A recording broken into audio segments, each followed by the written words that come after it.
Well, in this video, I wanted to do a quick overview of things that I could find on these days. And this is our 3D model of building, and it has some unneeded faces, unneeded components, unneeded groups. It could be dirty and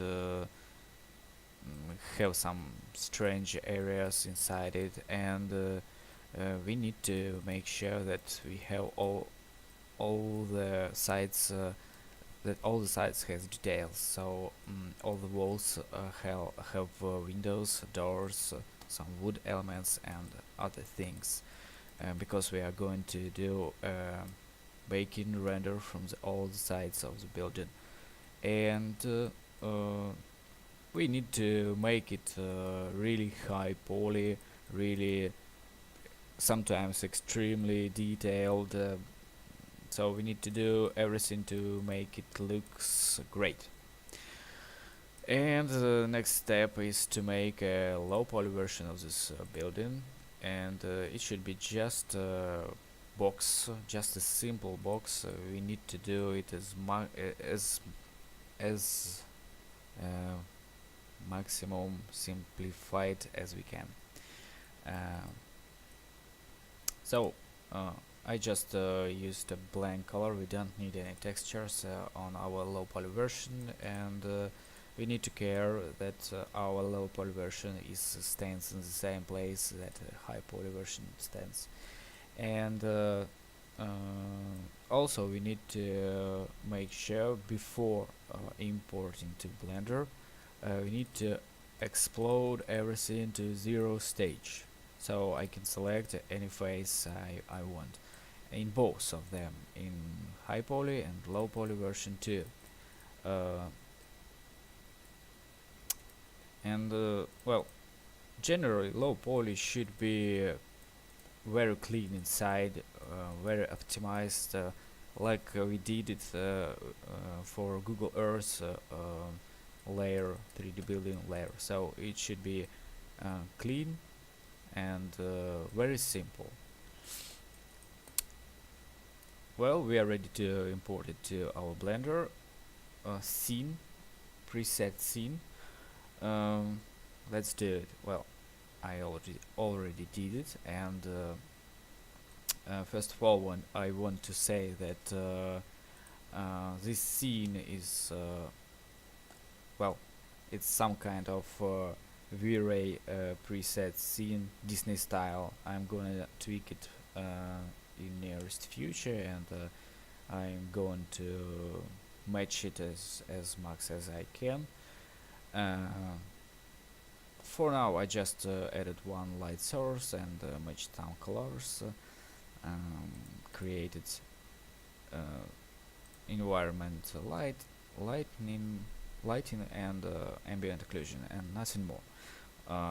I imported my models, and now I have high poly and low poly, and also I did a copy of high poly building, and first high poly building has all the textures, all the colors with no changes, and its copy has only white material on it for ambient occlusion renders.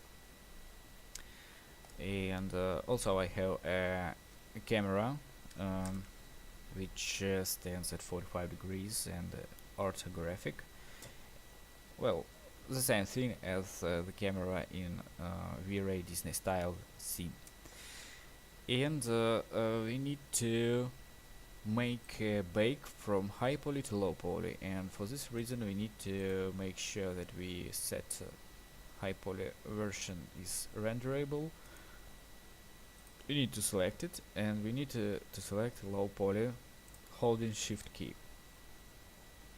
Of course, before that we need to add a UV map for our low poly model. Just going to edit mode, clicking U key and selecting Smart UV project. And an interesting and positive thing that UV for low poly version will assign a bigger texture size to our faces than UV for high poly version. In high poly version UV, for example, for window we can get about 100 pixels on 20 pixels, and this area will be set to one window, which isn't very good, and finally we will have a blurry image. And using low poly version of model, all the windows are good enough. And before that workflow that I'm showing now, I used another one with loading a high poly version of model and low poly version, both of them, into my Babylon GS theme, and I baked textures to high poly version and rebaked this texture to low poly version. So you can see how UV works for big number of faces. So window area and some important things get small amount of texture and looks blurry. Well, let's get back. So we need just to select our two models and go to render tab, make sure that we checked selected to active, and click bake. We can do an ambient occlusion bake, we can do a textures bake, we can do normal bakes, we can do a full render bake. So if I will match scene to Disney style colors, then we can do just a full render bake without any other bakes, and we can just do only one type of render without pasting ambient occlusion on texture render in Photoshop and applying actions to them. It could save some time, I guess. Well, interesting options here in bake process, called bias and distance, and I have to do 3 renders. Notice that one render goes really fast, about minutes, about 2 minutes I guess on my computer. And what is bias? Bias is the distance between our model that is baked to target model. So bias is distance which can eat away some details which are going off our basic model. So if you will set a small bias, wood elements will not be in our render, and if you will do a big bias, then you can grab all the elements around and even some unneeded elements. So these stairs could be rendered on the part of the wall. So the optimal variant I tested is taking 3 renders at 0, 0, 1, 0.1 and 1, and those biases looks like, those renders looks like that. So this is bias 0.1. You can see wood elements, you see shadows, and well, 0, 0, 1.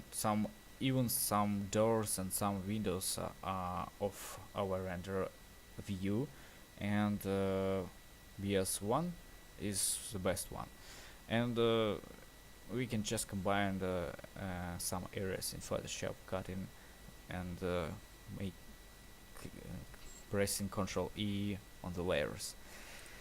Well, after we did our bake, we can export our model, low poly model with this texture to Babylon.js, and let's try to let's take a look at that. This is our model with our texture, and of course some areas in textures I need to be fixed manually, and also I noticed an interesting issue with the windows.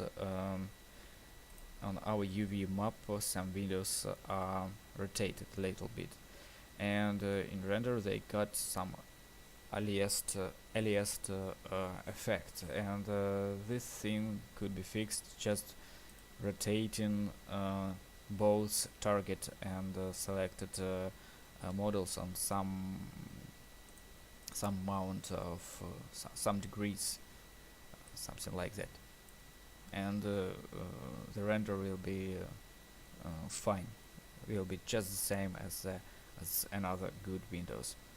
And it's easy, it's really easy to make any changes. Just open Photoshop, draw some red lines to define where your areas on the model, and well, Control F5 probably. Why I can't see? Yes. And you just need to get back and to Photoshop and make stamp or something like that. Well, that's not interesting. Stats. Let's take a look at stats tab, and we have just 2000 verticals, and let's take a look at the wireframe version, and it looks really cool. I guess this quality of meshes and geometry is quite enough for Babylon.js scene, and it was something like that, and those wood elements was insanely detailed. And I guess we need to go in this direction and create low poly versions of model, and bake high poly versions of model into them. Well, next thing I want to show you, what if we will do 200 loads of the same mesh, of the same low poly mesh inside our scene. I did it with for loop in JavaScript. I loaded it 200 times. Here we are, go. Wireframe. They are all here, and to make sure that they are not instances or clones, let's go to stats, and we can see that total meshes are 200.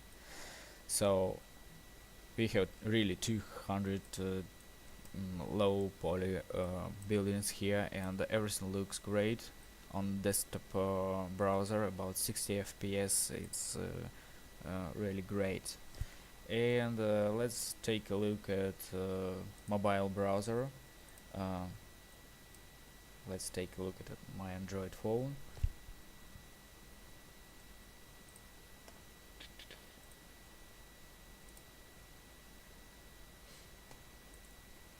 Full version to see debug layer, and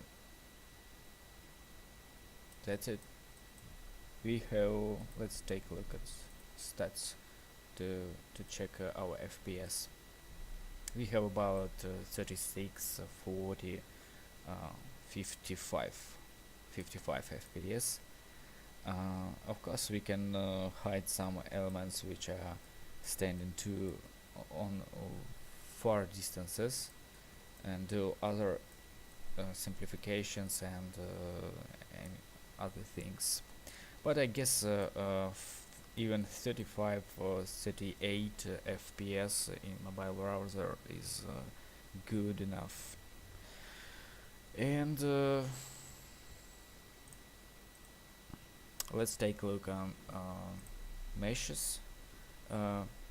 not meshes verticals, 500,000 verticals. Well, I guess we need to set some top point of the verticals and to make um, try to make our future scenes under that number of verticals. So will be the edge of our project.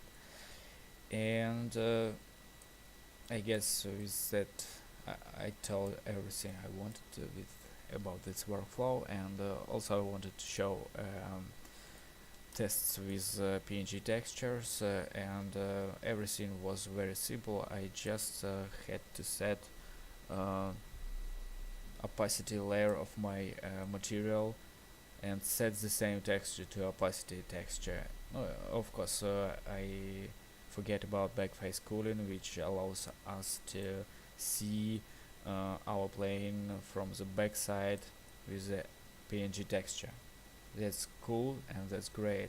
This allows us to load even gradient PNGs like this spot line, red line. No more rough and dirty edges on our PNGs. This thing will help us to make trees good, looking good trees. Okay, well, thanks for watching.